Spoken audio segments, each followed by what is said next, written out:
The next morning, seeking solace, Sarah found herself in the quiet sanctuary of a local church. The air was thick with the scent of old wood and incense, a peaceful balm to her frayed nerves. She lit a small candle, its flame a tiny beacon of hope in the dim light. As she watched it flicker, she whispered a silent prayer, her heart heavy with the weight of her worries. Just then, a gentle presence settled beside her. She turned to see an old woman, her face etched with kind wrinkles and her eyes holding a serene wisdom. A soft, almost imperceptible glow seemed to emanate from her. The woman smiled warmly and spoke, her voice like a soothing melody. "God never closes a door without opening a better one, child." The words hung in the air, filled with a profound certainty that touched Sarah's soul. She felt a sudden sense of peace wash over her, a feeling she hadn't experienced in weeks. She turned to thank the woman, to ask her name, but the bench beside her was empty. The old lady had vanished as mysteriously as she had appeared, leaving only the scent of lavender and the lingering echo of her comforting words. Sarah sat for a moment longer, the candle's flame dancing. A newfound sense of wonder and hope began to bloom within her. Just as a sliver of hope began to warm her heart, Sarah's phone rang, shattering the fragile peace. It was the hospital. Daniel's condition had taken a turn for the worse.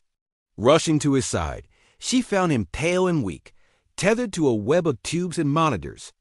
The rhythmic beeping of the machines was a constant, unnerving reminder of how precarious his life was.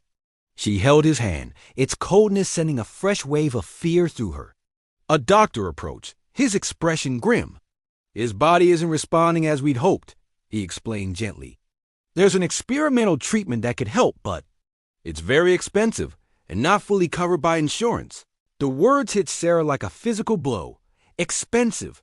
It was a door slamming shut, locking away their last chance. Tears welled up in her eyes, blurring the sight of Daniel's face.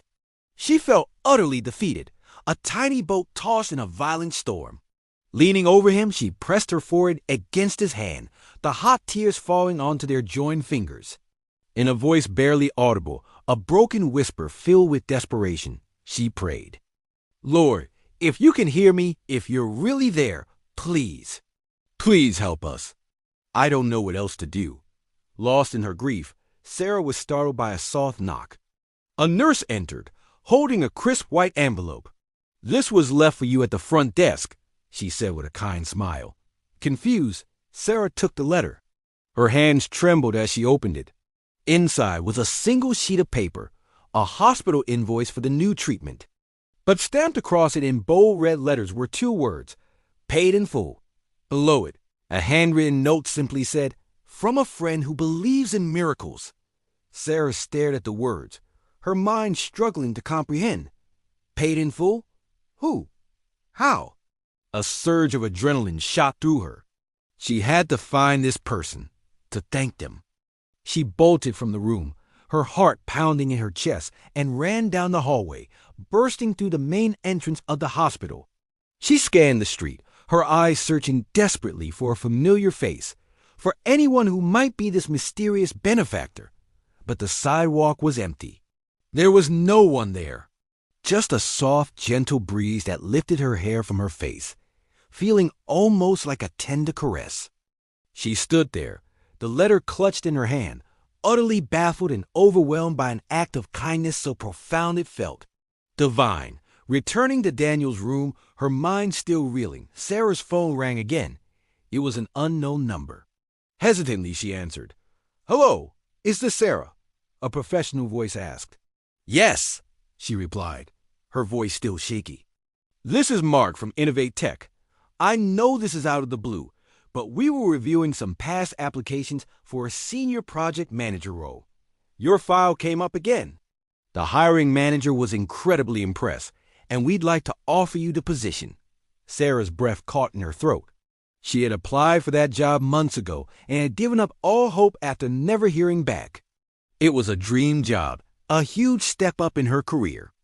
As if reading her mind, the man continued. "The position also comes with our top-tier comprehensive medical insurance plan, effective immediately." The words hit her with the force of a tidal wave. Full medical insurance. The weight that had been crushing her for months suddenly lifted. The room seemed to grow brighter, a warm golden light filling every corner. Her legs gave way, and she sank to her knees, the phone slipping from her hand. Tears streamed down her face, but this time they were tears of pure, unadulterated joy and relief.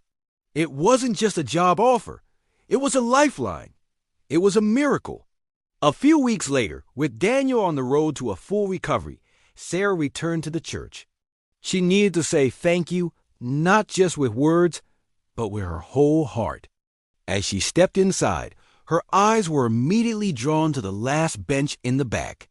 There, bathed in a soft ray of afternoon light, sat the same old woman. Her heart leaped. Sarah started towards her, a joyful thank you on her lips. She had so much to tell her, so much to ask. But as she drew closer, a strange and beautiful thing happened.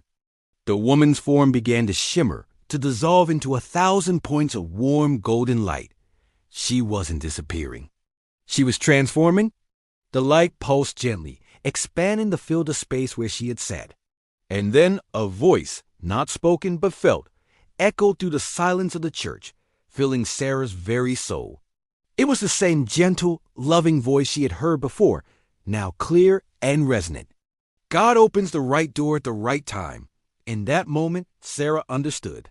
The mysterious lady, the anonymous donation, the perfectly timed job offer, it was all connected. It was all part of a plan far greater than her own. When life closes doors and the path ahead seems dark and uncertain, don't give in to fear. Remember that even when you can't see it, a divine plan is unfolding. God is working behind the scenes, arranging circumstances, and moving hearts in ways you can't possibly imagine. Every prayer whispered in desperation, every tear shed in sorrow is heard.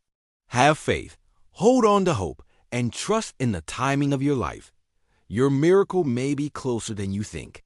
It may be only one prayer away,